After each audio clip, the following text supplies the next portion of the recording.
ಅಷ್ಟು ವರ್ಷ ಆಗೋಯ್ತಲ್ಲ ಬಿಡಿ ಬರೋಣ ಸುಮ್ಮನೆ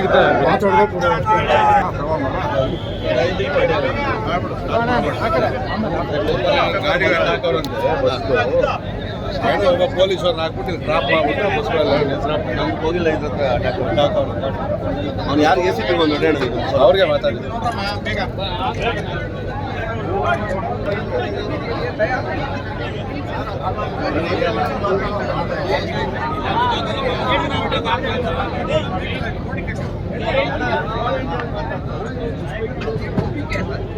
लोगों को घर पे देने का क्या होता है?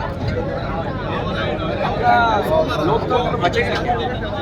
अपना संविधान भी नहीं बचेगा। नहीं बच्चे